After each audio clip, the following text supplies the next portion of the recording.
Good day, everyone. I am Nicole Ardita from the Bachelor of Early Childhood Education, first year student. So before I start, I have a game first. So let's do it. So let's play a game. So how to play? We will play 3 different types of games. First, you will guess a word based on the characteristics that will be told in the question. Number 2, you will guess the nature of an object shown in the question and you will be given multiple choices. And the last one, you will guess a word from an object. You will be given an incomplete word as a clue. So, are you ready? Let's get started. Question number 1. It is a process in which organisms acquire characteristics from their parents. 3, 2, 1. The answer is heredity. Question number 2. It determines single tone or multiple births. So A, traits, B, fertilization, C, genes, or D, mutation. 3, 2, 1. The answer is B, fertilization. Question number 3. Guess the word. You have 5 seconds to answer the 5, 4, 3, 2, 1. The answer is traits. So, congratulations. Thank you for playing. So, my topic for today is all about the hereditary traits. So, learning objectives. At the end of the session, students should be able to first explain the basic process of fertilization, and number 2, give examples of different patterns of genetic transmission. So, before I start, kindly look up on the screen and kindly screenshot or write those words in the screen so that at the end of this pre-recorded video ay alam nyo kung ano ang ibig sabihin ng mga ito. Have you ever wondered how certain forms of diseases get passed from generations while others are not? Have you met a person who has a medical condition that was not evident in his or her parents or even grandparents? And how would a couple ensure that their offspring would not inherit a disease that might endanger his or her life? These questions can be answered by mechanisms of heredity and affectiveness. This lesson will discuss the basic concepts of fertilization and how genes are transmitted from one generation to the next. So, what is hereditary traits? Heredity is a process in which organisms acquire characteristics from their parents. These characteristics are called traits. Every individual is a unique set of traits. The traits which are transmitted by the parent to its offspring during the process of fertilization are inherited traits. Genetics is the study of heredity.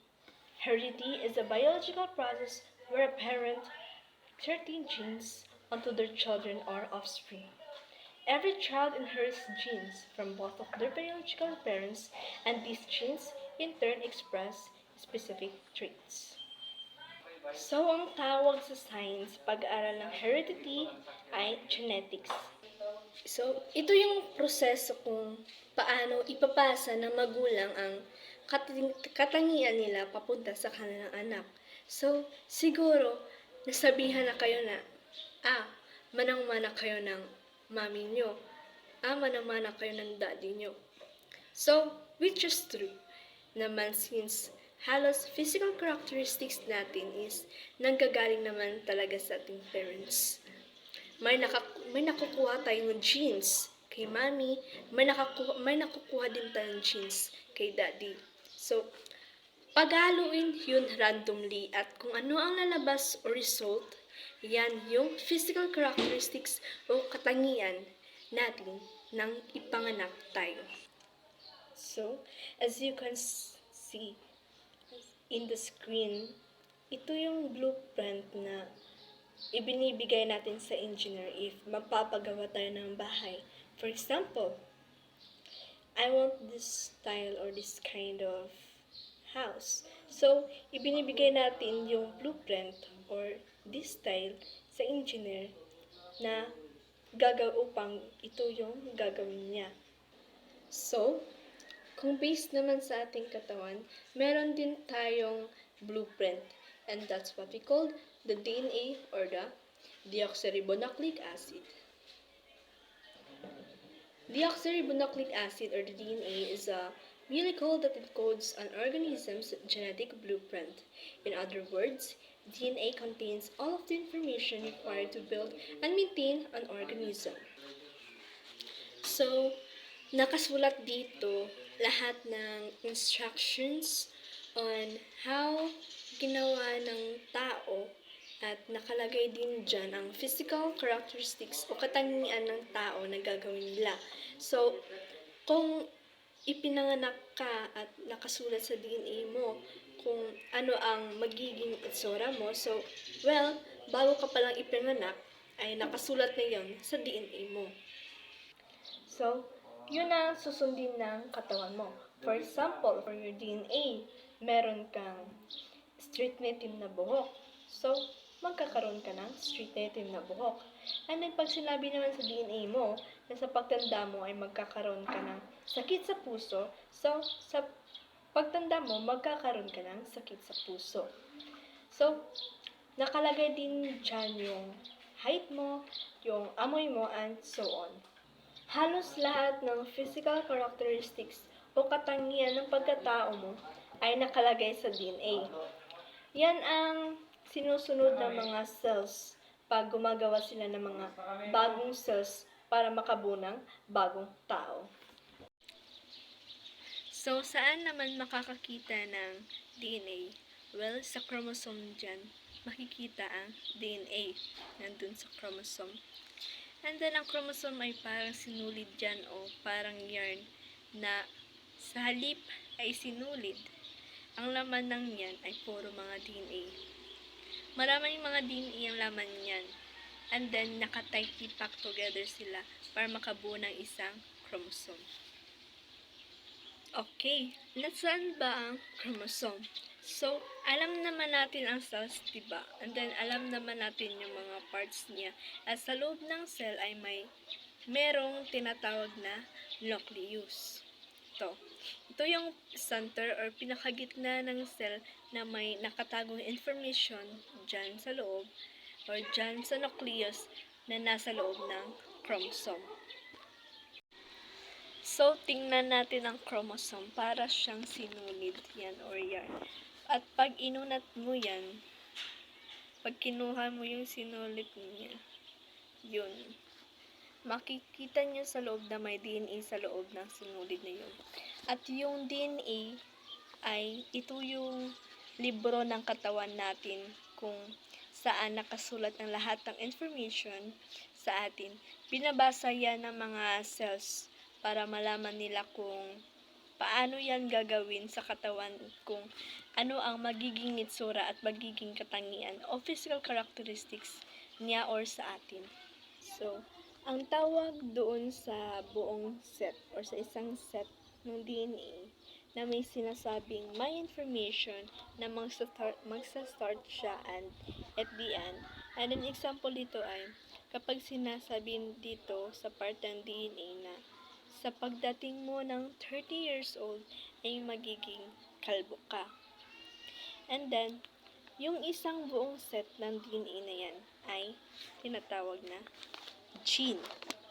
So, yung gene na yun, hindi Jenny, kundi gene, isang set ng DNA na may information na nilalaman. So, a gene is the basic physical and functional unit of heredity, and genes are made up of DNA. Kasi, Maraming letters ang nakalagay sa DNA natin, hindi lang isa. So, for example dito, isang letter lang ang may ibig sabihin na yan. So, may ibig sabihin ba yan? Di ba wala? So, next. Ito. Wala ding ibig sabihin nito. Dahil, incomplete siya at hindi siya makakabuo ng isang word. Hindi mo yan magigets. Hindi ko rin yan magigets. Dahil incomplete siya. Pero kung nakakuha ka na ng set ng letters na may ibig sabihin, ito, kompleto na siya. Complete na siya. And then, hindi na siya incomplete. So, mababasa mo siya at may ibig na sabihin na ito. So, ang tinatawag nito ay gene. So, meron tayong start and stop line. So, for example, nakasulat sa'yo na magkakaroon ka ng blue eyes. And then, yun yung laman ng gene na yun. So, now, we all know na yung DNA ay nasa loob ng chromosome, and then yung chromosome ay nasa loob ng nucleus ng cell, and nalaman na din natin na kapag ang isang set ng DNA ay may nakasulat na information, and that's what we call the gene. So, fertilization. Fertilization is defined as the union of two gametes. During fertilization, sperm and egg fuse to form a diploid zygote to initiate prenatal development. Fertilization also determines singleton or multiple births. Identical or monozygotic twins result from a zygote that duplicate into two clusters. These they have the same genetic makeup with Lashley 2007 as cited in Birth 2013. When two ova are released and fertilized, it results in fraternal or dizygotic twins. Fraternal twins are more like ordinary siblings. Birth 2013. So now, let's focus about chromosome. Ang tao ay may chromosome and yan. And yung number ng chromosome sa katawan ng tao is 46. Dahil meron tayong 23 pairs ng chromosome. So, itong 23 ay, ang isa-isa niyan ay dalawa-dalawa o pares-pares. So, ang pares na yon ay, ang isa is nanggagaling kay mami, ang isa naman kapares ay nanggagaling kay daddy. So, kaya, 23 pairs. Kasi, 23 ang nanggagaling kay mami, and 23 naman nanggagaling kay daddy, and a total number of 46 chromosomes. So, ang pares na yon ay isa-isa. Isa nanggagaling kay mami, the yellow side, the yellow color, at yung isa naman ay kang daddy. So, kaya 23 pairs kasi, 23 ay kay mami, at 23 din ang kay daddy. So, a total number of 46. Ngayon, bakit lagi 1 to 22 lang? Kasi yung 23 or yung last dyan tayo magkakaiba kung lalaki ba o babae.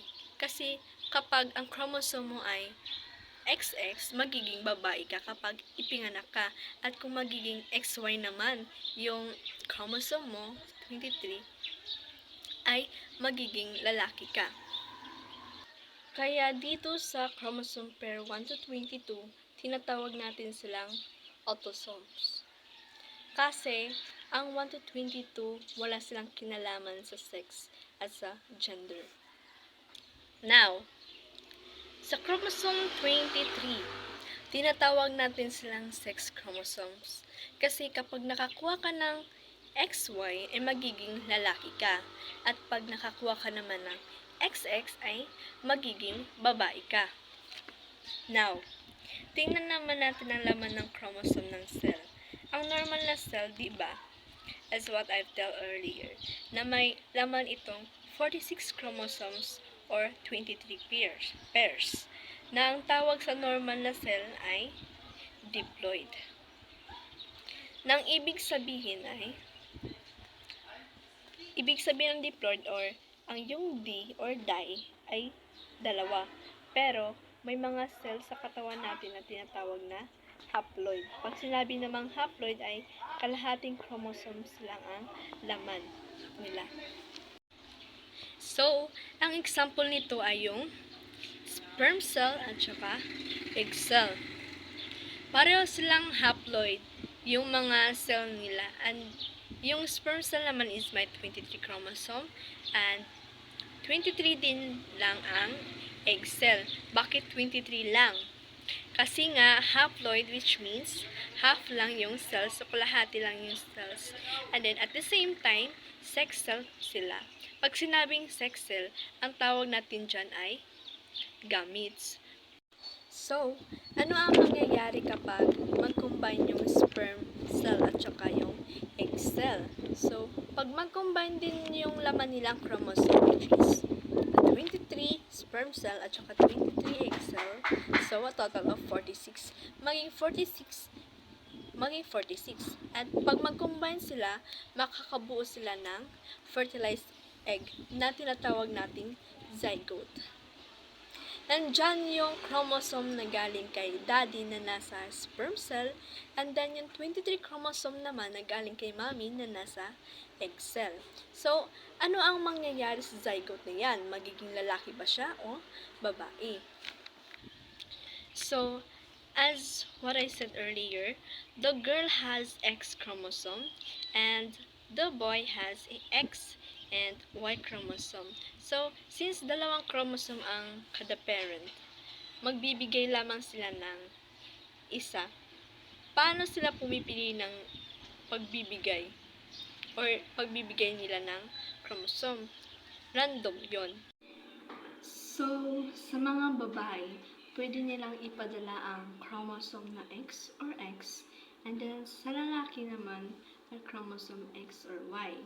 So, kung magpapadala ang babae, it's either X or X din.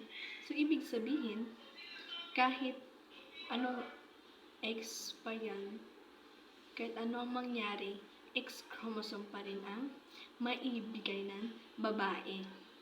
However, ang lalaki naman ay X or Y chromosome. So, pwede siyang magpapadala ng either X ba or ang Y chromosome. So, ibig sabihin, ang unang chromosome na ipadadala ni mommy, which is ang letter X. Yun samantalang ang chromosome naman ni daddy is either X. Magiging babae yung zygote nila. And then, si mommy ay nagpadala din ng X, and then samantalang din si daddy nagpadala ng Y na chromosome. And then, yung zygote nila ay magiging lalaki. So, next, sa patterns of genetic transmission. So, a single gene is responsible for the occurrence of a specific characteristics in an offspring. The new organism has two forms of genes, one inherited from the mother and the other from the father. Each form of gene is called an allele. The offspring is homozygous if the alleles from both parents are alike, but if the alleles are different, the offspring is heterozygous. From Berg, 2013. So, sa chromosome, may mga lugar dyan kung saan nakalagay yung mga specific genes para sa specific traits. And ang tawag dun ay gene locus. Gene locus. A locus in genetics is a fixed position on a chromosome, like the position of a gene or a marker. So, for example, dito sa color chromosome na green, dyan nakalagay yung genes na nagsasabi kung anong kulay yung mata mo, baba. Yung may arrow na yan, yung color green, dyan yung nakalagay yung genes na magsasabi kung anong kulay ng mata mo. And then, there are a lot of kinds of color ng mga mata, di ba? Like black, blue, brown, ash, yellow, and then green. And maraming versions ng mga mata, maraming iba't ibang variations. And ang tawag sa variation na yan ay o iba't ibang version ay allele. Allele is an alternative version of a specific gene. So, what if your mom has a brown eyes and then same as your father has a brown eyes? Brown eyes allele. So, kulay brown eyes yung ibibigay sa iyo ng yung parents. So, what if your mom has a brown eyes while your dad has a blue eyes? Well, ang ibibigay sa iyo ng mom mo is brown eyes. While your dad is ang bibigay niya sa iyo is yung blue na eyes na allele. Dito nakalagay dito sa gene locus kasi yung alleles na yun ay pare-pareho ang genes ng mata. Pero iba't ibang variations nila, iba't ibang kulay. So, under example, let's back to the gene locus. And then, now, example is the hair type gene. Then, if your mom is a curl hair yung mami mo, yun yung allele ni mami mo. At while the daddy naman is straight hair, yun yung allele ni daddy. Hindi natin yung isusulat sa papel or kulot or straight ba. Isusulat natin yung letters. Kayo na pipili kung anong letters ang isusulat nyo. But for me, it's letter H because letter H stands for the hair. Nag-represent siya ng hair. First letter ng word ng hair. Then, next. So, this. Big letter H and small letter H. Bakit? Why? Why nga ba big letter H and small letter H? Yan. It's because H, the big letter H stands for the dominant, and while the small letter H is the recessive. So, example of this genotype is the homozygous, which homozygous is specific is the dominant. So, homo means pareho. Pareho yung meaning ng homo, which homozygous specific niya is dominant, which is the big letter H. With the homozygous homo, which means pareho sila, and then specific niya is recessive. So, small letter H, di ba? Yung homozygous dominant is big letter H, siya yung mas malakas. While yung homozygous recessive, ito yung mas mahina. Dito naman tayo sa heterozygous. Dito sa heterozygous is hindi magkapareha. Yung isa ay big letter at yung isa small letter.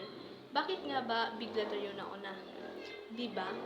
Mas nauuna at mas napipili yung mas malakas kaysa sa mas mahina. So, dito tayo. So, di ba pag sinabi natin pareho sila ng double big letter H is yung homozygous, which is the specific name niya is dominant. Why? Because yung homo is pareho sila, while yung dominant is yung dominant is mas malakas pa siya, more stronger pa siya kaysa sa recessive.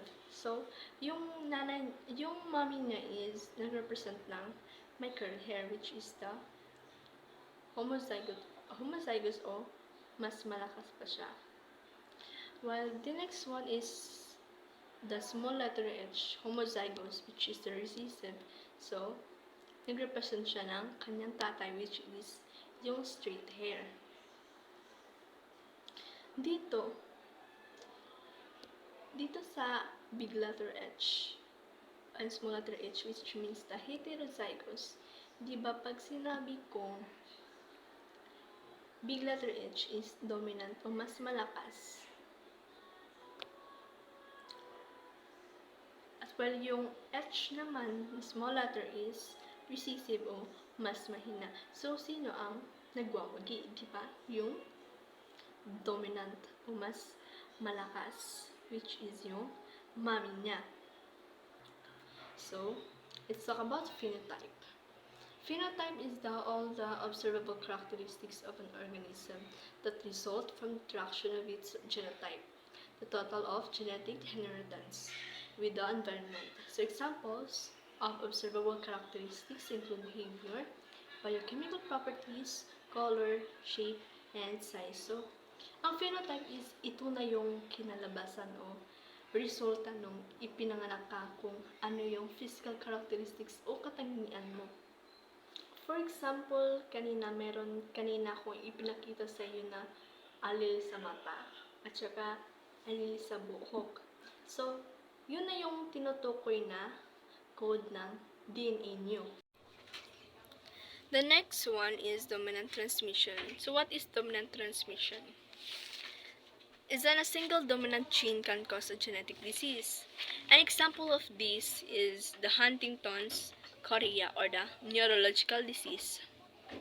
For example, a female found out that her mother had this disease, which is the Huntington's disease. There is a 50% chance that this female is affected by the Huntington's disease. However, this disease does not normally become evident until middle age. Few families have this disease to be tested for Huntington's, although they are aware that there is no cure yet by the Phoebes and Martin 2000. Other examples of dominant transmission are dwarfism and the polydactyl or the polydactyl. So, the next one is the recessive transmission. So, cystic fibrosis is a serious recessive genetic disease and is an example of recessive transmission of disease. A child with cystic fibrosis has identical recessive genes coming from both parents. This is a cystic fibrosis disease, and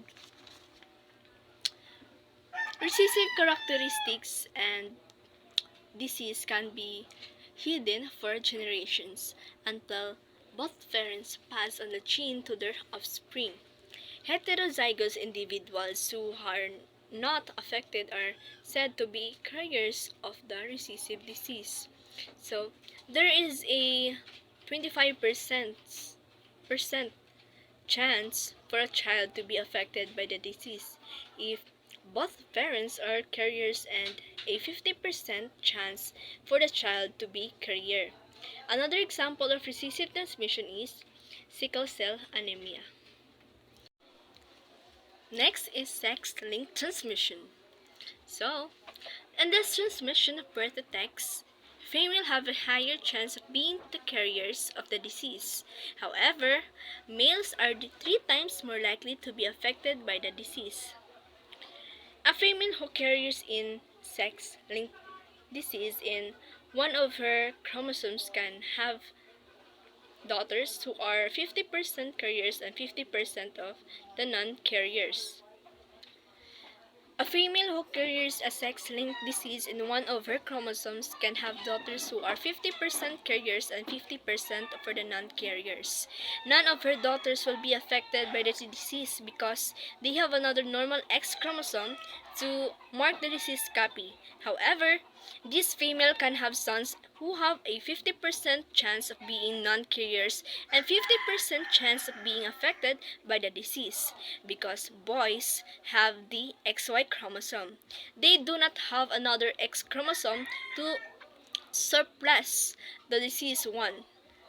Hemophilia, baldness, and color blindness are examples of sex-linked transmission. Genomic imprinting.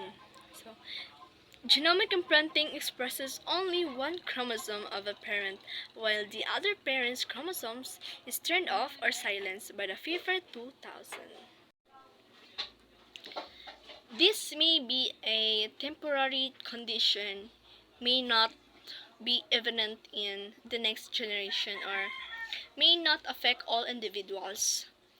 This will explain other genetic patterns that cannot be attributed to dominant or recessive transmission by Butler 2009, as cited in Burke 2013. Examples of this condition are the Prader-Willi syndrome and Angelman syndrome. So, the Prader-Willi syndrome and Angelman syndrome are genetic imprinting disorders resulting from absent or reduced expression of paternal or maternal genes in chromosome. Next is mutation. Sometimes the body creates harmful genes that may increase the likelihood of having an offspring with hereditary abnormality. This is caused by a sudden permanent change in a segment of DNA called mutation. So, mutation may affect one, two, or more genes and may occur spontaneously or caused by a hazardous environmental agents. So, women who receive repeated doses of ionizing radiation before conception have increased chance of miscarrying a child or giving birth to children with hereditary defects. Fathers who are frequently exposed to radiation in their occupation are also more likely pass on the defect to his children. So, DNA means deoxyribonucleic acid. Next is the chromosomal abnormalities. So, most pregnancies result in healthy infants. However, 3 to 5% of newborns have genetic abnormalities, either caused by missing or extra chromosome. So, the most common of these abnormalities is Down syndrome.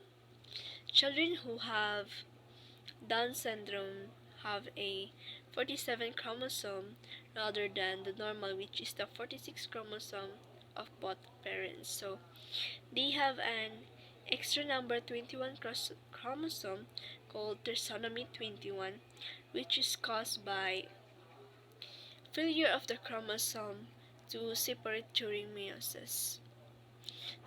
So Turner syndrome is another example of chromosome abnormality. This is caused by a cell division abnormality in the father's sperm, resulting in a missing second X chromosome in girls. So, this picture is an example of Down syndrome. It is a true and real life. Yung mga bata ay nagkakaroon sila ng Down syndrome, which is the Lewis story, Aliana story, at marami pang iba. So, thank you for listening and God bless you all.